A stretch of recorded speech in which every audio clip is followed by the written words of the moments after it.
এখন আমরা জানবো বেস ফর প্রভিশন কি, অর্থাৎ what is base for provision. মূলত শ্রেণীকৃত ঋণের বিপরীতে বা ঋণ যখন ডিফল্ট হয়ে যায় বা ঋণ যখন আদায় না হয় বা ব্যাড অ্যান্ড লস হয়ে যায়, তখন সেটা আমরা প্রভিশন ক্যালকুলেশন কিভাবে করব। তখন এটা হচ্ছে এই ক্যালকুলেশন পদ্ধতিটাই হচ্ছে বেস ফর প্রভিশন। এখানে বাংলাদেশ ব্যাংকের বিআরপিটি সার্কুলার অনুযায়ী দুইটা সূত্র দেওয়া আছে।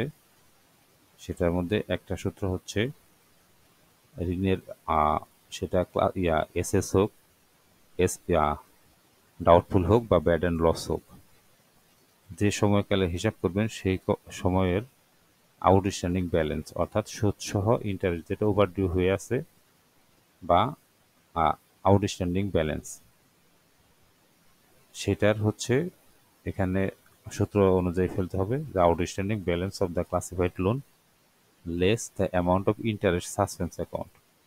ইন্টারেস্ট সাসপেন্সের যে টাকা আছে সে টাকা আউটস্ট্যান্ডিং ব্যালেন্সে বাদ দিতে হবে, এবং the value of the eligible collateral, আপনি ঋণের বিপরীতে যে কোলাটেরাল সংরক্ষণ করেছেন সেইটা, আর হচ্ছে ইন্টারেস্ট সাসপেন্স অ্যাকাউন্ট যে টাকা আপনার ইন্টারেস্ট ধরা আছে, এই দুইটা জিনিস যোগ দিয়ে সেটা আউটস্ট্যান্ডিং ব্যালেন্স থেকে বাদ দিতে হবে।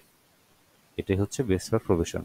এখানে আরেকটা সংজ্ঞা সূত্র আছে, সেটা হচ্ছে আপনার আউটস্ট্যান্ডিং ব্যালেন্স যেটা থাকবে তার 15%।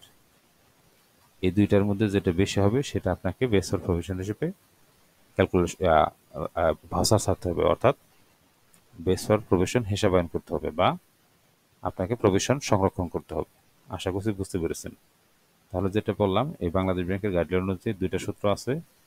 প্রথম সূত্রটা হচ্ছে আউটস্ট্যান্ডিং ব্যালেন্স থেকে আপনার হচ্ছে ইন্টারেস্ট সাসপেন্স বাদ দিবেন, আর হচ্ছে ঋণের বিপরীতে যে কোলাটেরাল নেওয়া হয়েছে সেটা বাদ দিতে হবে।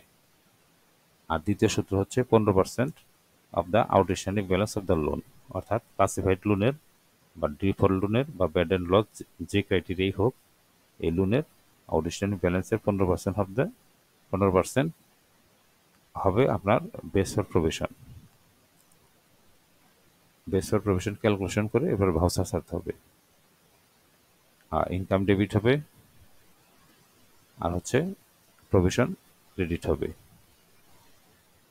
আশা করছি বুঝতে পারছেন। ধন্যবাদ। আসসালামু আলাইকুম।